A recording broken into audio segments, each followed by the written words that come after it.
Oh well then, hello and welcome to the latest video on YouTube. Well, fuck that. Anyway, I can't live stream anymore from my mobile phone because YouTube is stupid. So well,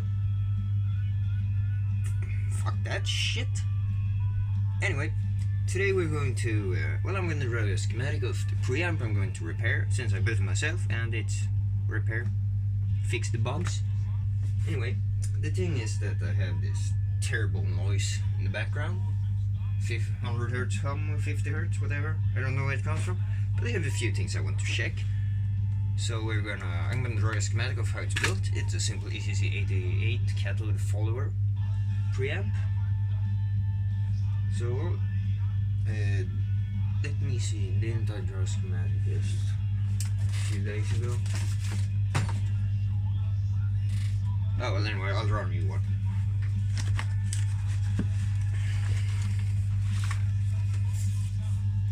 Oh, by the way, there it is. Hopefully you'll be able to see that. Probably not, but anyway.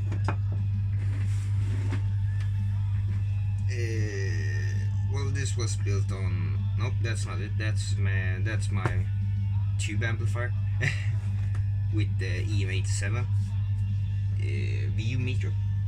Didn't work very well though, so I disconnected it since it made one channel distort a lot more than the other one.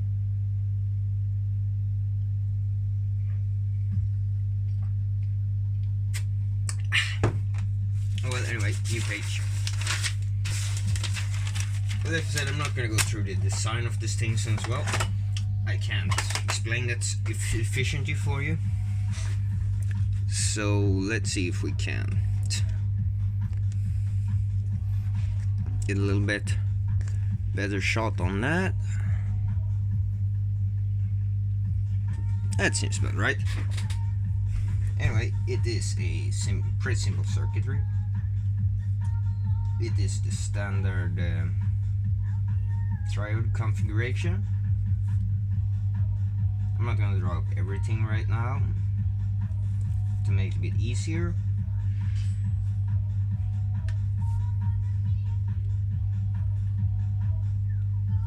That's the first step of it. Let me put in some values.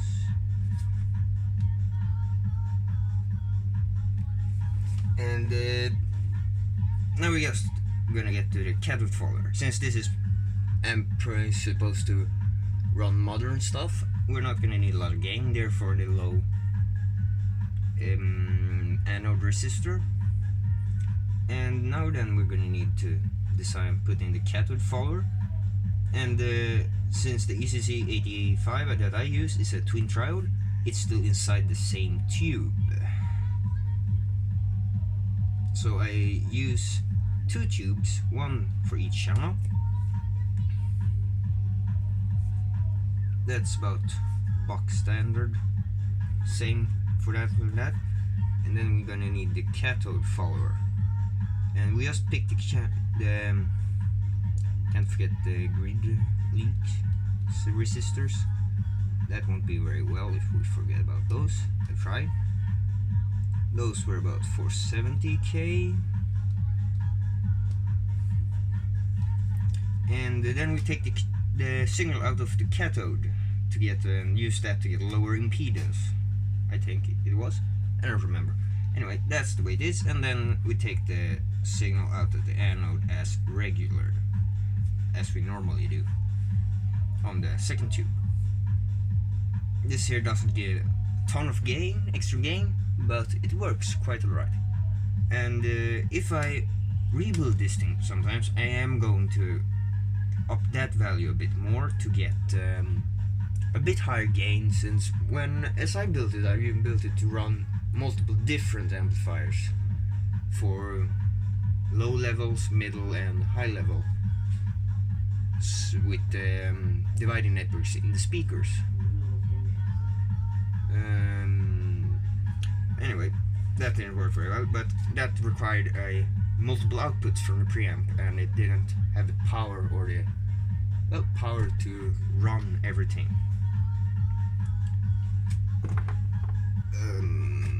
Let's see. Just gonna fuck that off.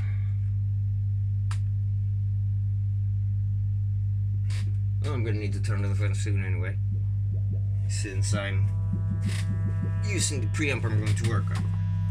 Anyway, my guesses is the same as I'm gonna try finding the outer foil in these capacitors and stuff like that and see where it goes, to see if we can get a response in the audio quality.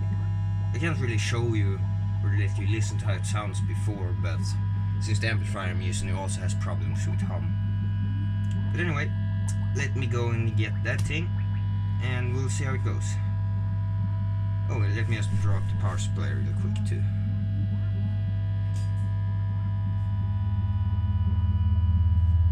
It's just a rectifier, 650 of capacitor and 100 ohm between the rectifier and that, and then a 1.5k to a 5 off film capacitor, microfarad film capacitor. No need to draw that up. Anyway, this is what I have to work with.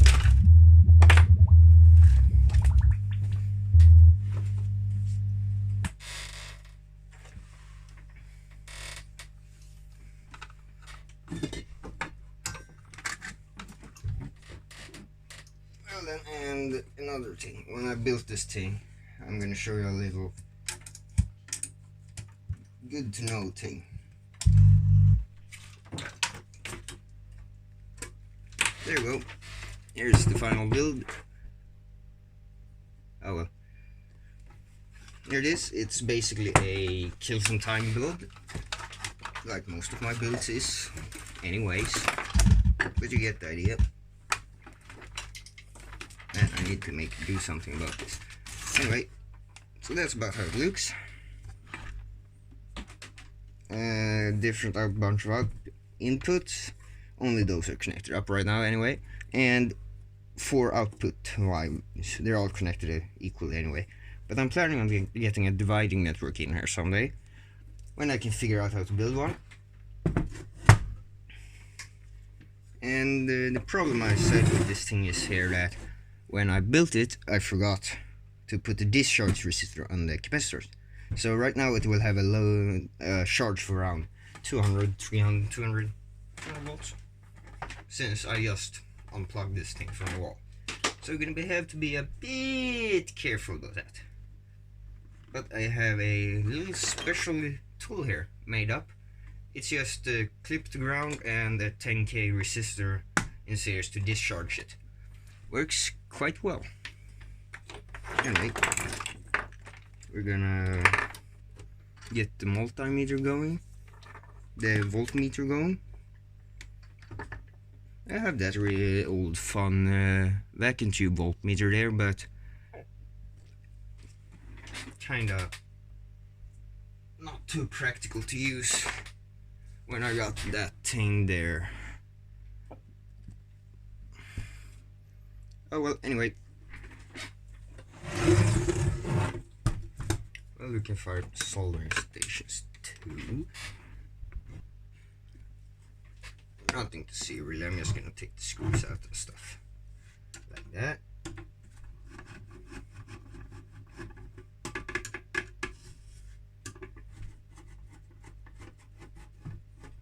Well, you're gonna have to watch this since I can't edit anything again.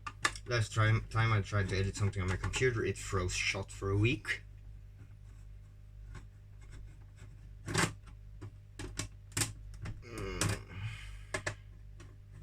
Oh well, I don't really have anything else to talk about, so mind your own business.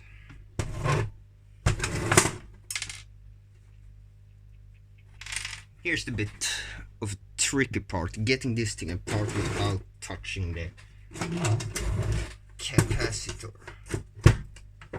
That wouldn't be too good, would it?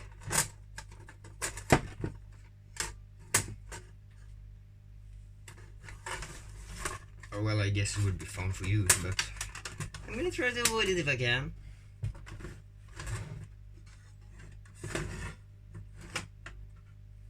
Well then, here we have the circuitry, and we are going to do like that.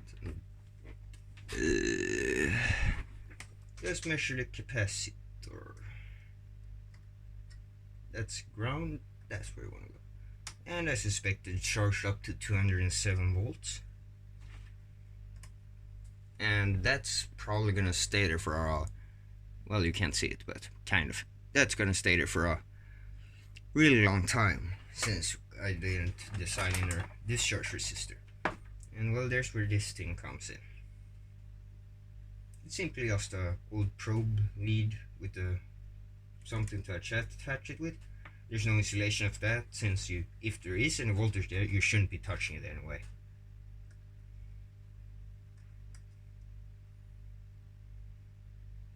And it takes a while, 90, 80, 70 volts, 60. If I remove that, it's gonna go up a bit again. They're going from 30 to 36 or something. We're just gonna go all the way to 0 because I feel safe today.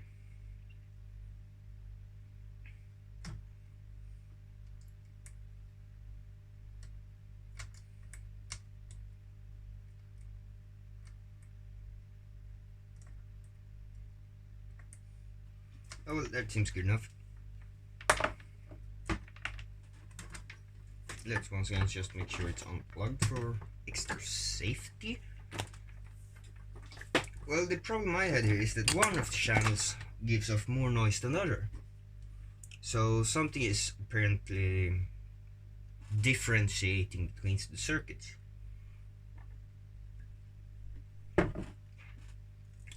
So it can't be the B+, since that's the same for both of them. I don't know if you can see that really there, but I'll show you the circuitry.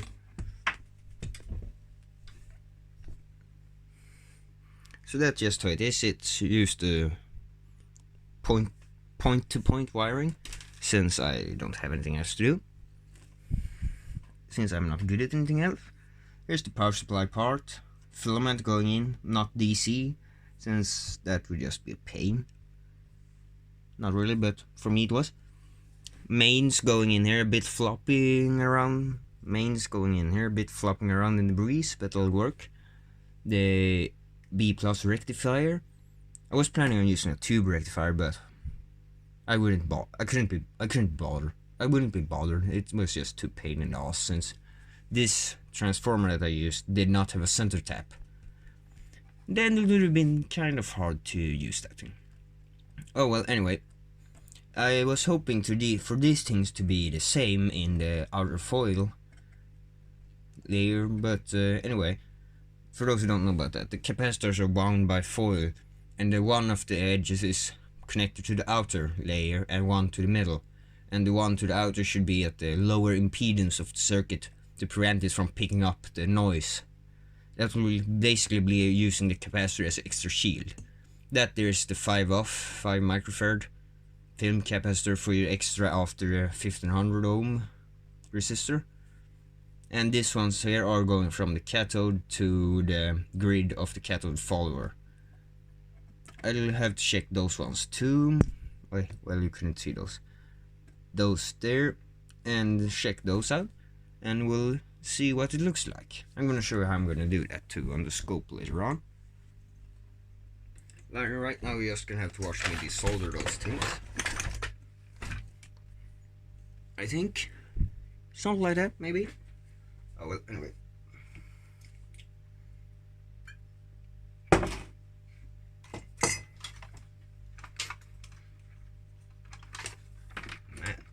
I need a new lab. Anyway, we're going to begin with this one since it's easy to take out. Oh, by the way, remove the tubes. When there's the glass seal here, you don't want to differentiate the heat of the pin and the glass too much, or it will crack. Never happened to me, but it's supposed to be possible to do, so we're gonna try to avoid that.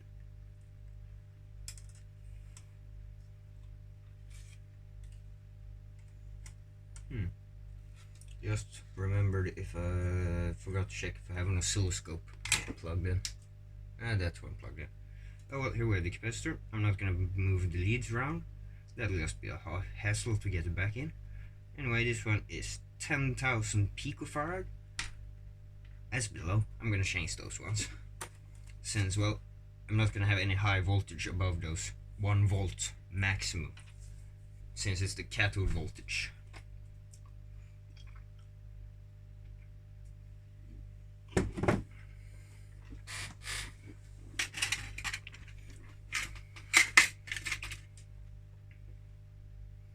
.250 volts, 2.0.22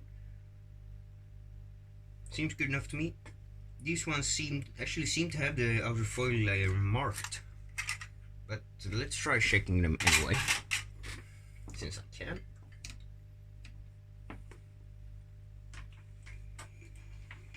And we'll see if this works. Well, it should work. If it doesn't work, I would be fairly surprised.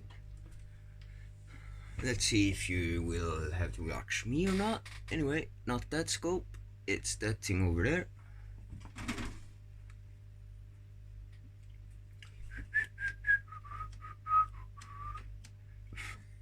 Something like that seems right.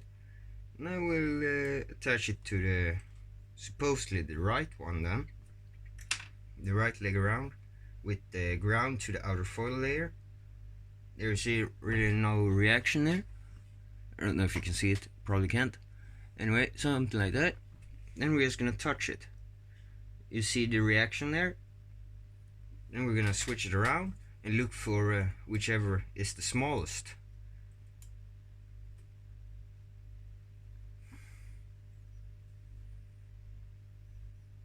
Well, there's no reaction at all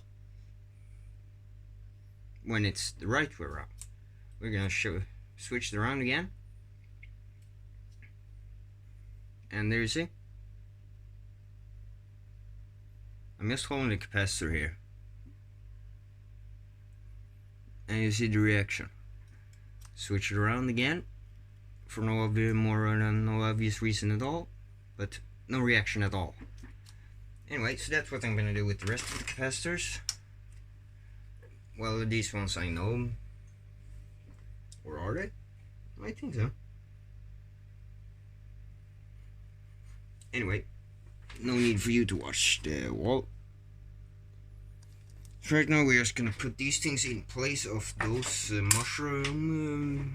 mustard drops, I think they're called. Apparently the guitar people wants them for no obvious reason at all. Oh well, EC88, pin 1, anode, grid, cathode, filament, cathode, anode, cathode, grid, and the cathode, and pin 9 isn't used on that tube.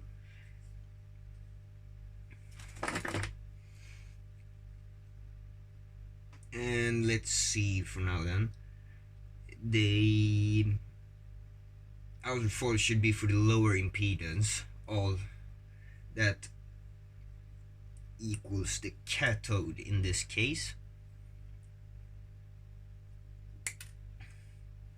So something like that. And let's just hope these things don't leak DC. Then we will most certainly lose a tube or two.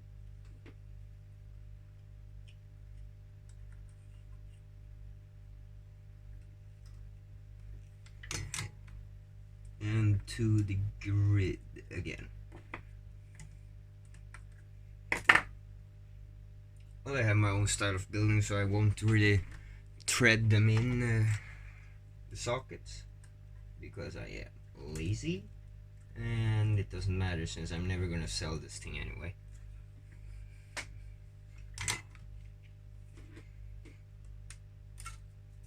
So let's do the next one. I'm not gonna bother checking. Oh, forgot the tube. Bother checking which orientation these ones were in. I'm just gonna hope for an improvement here. Let's check the other one to see if it's the same way around.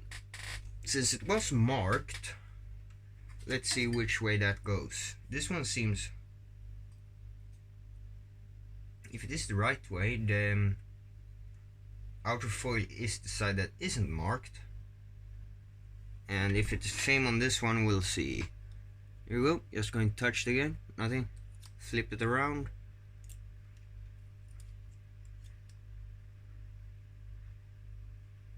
Weird.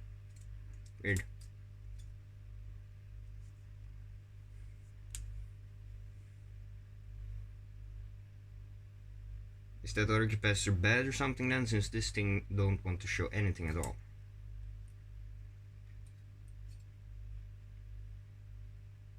Well, there it got a bit bigger anyway. And the other way is basically no reaction at all. So, well, this one was the other way around. That's why it's a good idea to check them. I don't know if you could see anything about what I was doing really there, but anyway.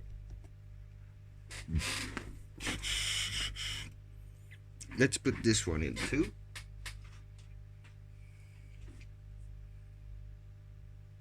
This one goes cathode to grid.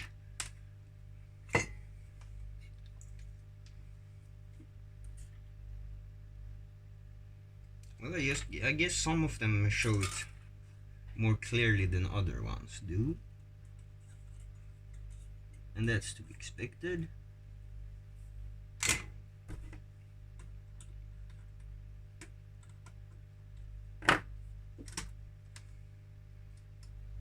Well, you can't always trust the manufacturers anyway. They just want to sell their stuff, you know? They're not going to tell you everything that's bad. They're going to tell you what it can do, but they're never going to tell you what it can't do. That's up to you to figure out. Now it's the question, I wonder if I can measure this in circuit. Oh well, let's give it a try. I don't think so, but still want to try.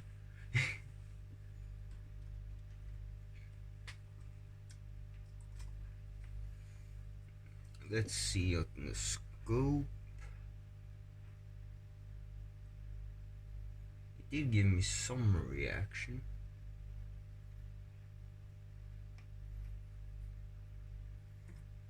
Not too much though. Let's try the other way around.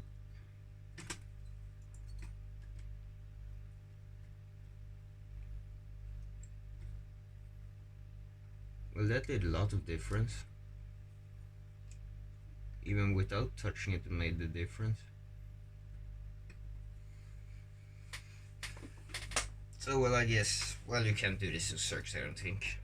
Let's try the other one for fun. Well, it shows the same thing, I'm guessing. Yeah. Oh, well, then this won't work in circuit. Then you can't test them in circuit. But anyway. What was I thinking about? Oh yeah, let's fire it up and probe the B plus and see how that looks. I'm not gonna use this scope for that, I don't think, but we'll maybe 5 volts per division. 200 volts should be fine. In times 10 mode.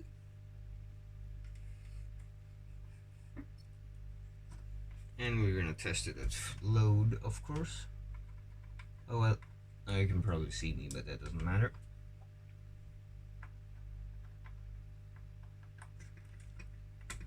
I haven't actually measured anything in this thing while it's on yet, so that might be a good thing to do.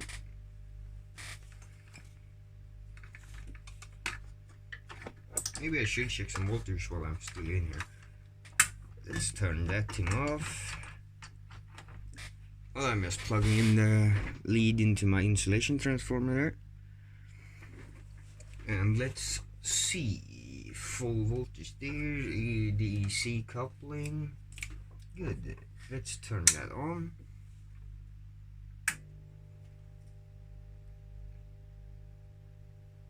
Let's see what kind of voltages we have around in here.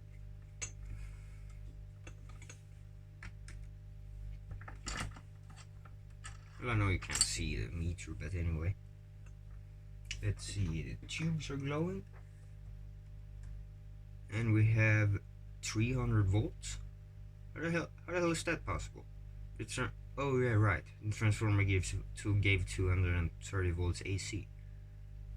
Well, that's actually a bit high for this thing. That explains why it didn't work quite right before. Anyway, let's check cathode voltages. Oh well, here we go, 2 volts.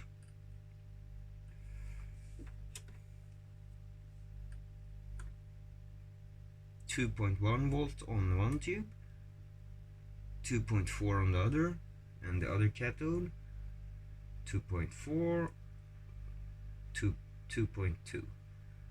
Oh well, tube differentiates a bit probably.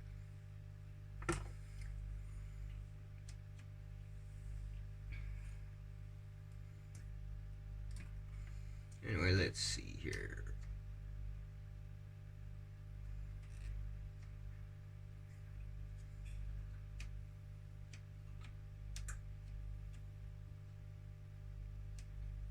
Well, one thing we have here is, well, let me show you that. That looks interesting. If you can see it. Oh, now my scope's falling over. You see those very slow movements up and down there? That looks like some low frequency oscillations. I actually think we're going to use the VTVM here to see if we can catch those really slow ones. But that works really well. It seems to be under 5 millivolts of ripple in the supply, so that's alright. Looks right to me. What do we have on the anodes, by the way? Let's check that while I'm at it. You can watch that along the time.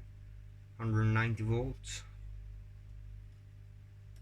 178. I guess the resistors differentiate a bit. Well, it's all carbon fiber ones anyway.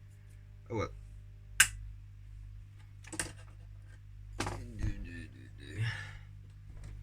Let me just get that thing there set up and we'll see if we can catch it.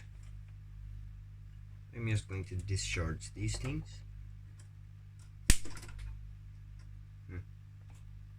Oh yeah, right, I touched ground. No worries then.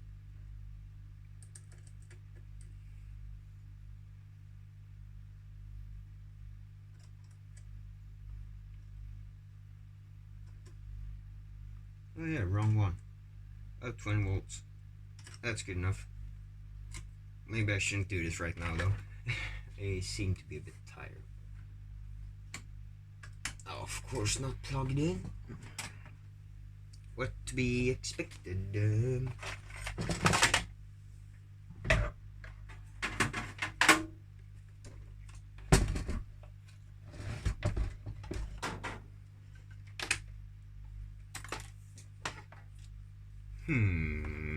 Where do I have one of those?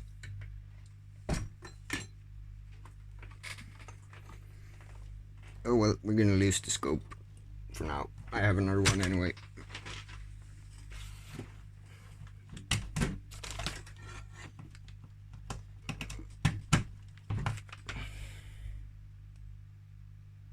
Well, this is the reason you're supposed to have a large meter instrument on the bench.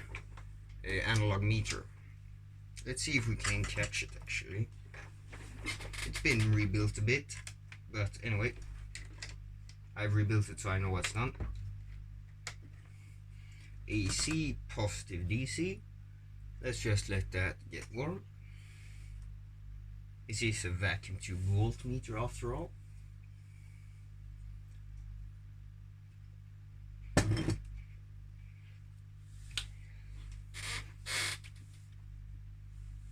Okay, that's no good at all.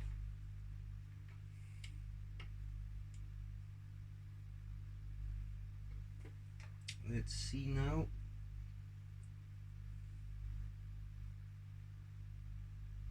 And we're at the 0, and we're going to have 300 volts. We'll set it to the 500 volt range. Probably zero it out again though. And then we have the 50 volts range, and just add another 0, I believe. Well, let's see. We're gonna have that at ×1. Oh right, sorry. I'm gonna have to zero that out again. Forgot to disconnect the probe. 0.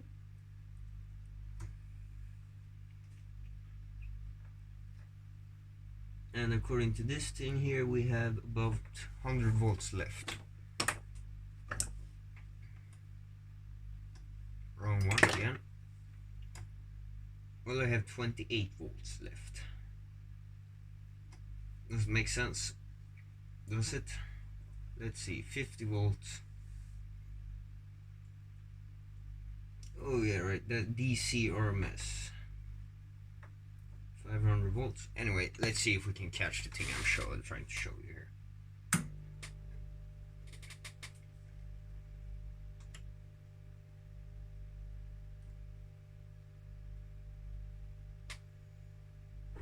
Let's just wait until everything gets hot.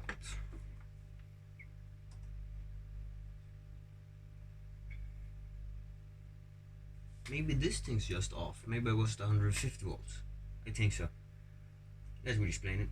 Anyway, now we are at 300 volts. Let me just disconnect it and zero it out again.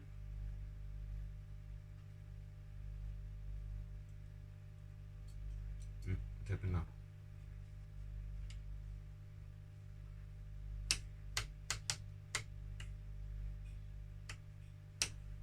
$1,500 volts, 500 volts. Let's zero it out at that. Here we go.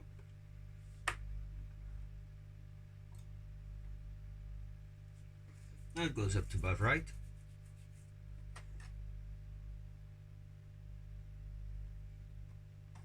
I'm not sure if you'll be able to see this, but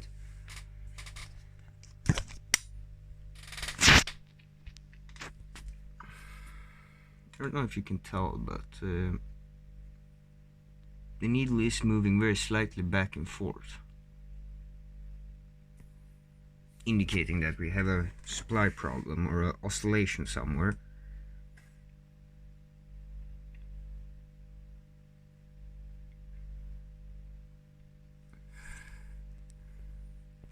Well, you can't really see it on the phone, but well, you can't catch the phone. Anyway, I think this video's gone on for long enough, but I'll put up a... yeah, my phone's basically just overheating. That's all that's going on. It's the most terrible shit I've ever made, this vid, but anyway, have fun watching. If you watch this far, leave a comment. I really don't think anyone will watch this, so yeah, I think I should just ditch you doing YouTube videos. I don't think I'm gonna be good at it anyway. Oh well, see you next time. I'll let you know what happens with the build.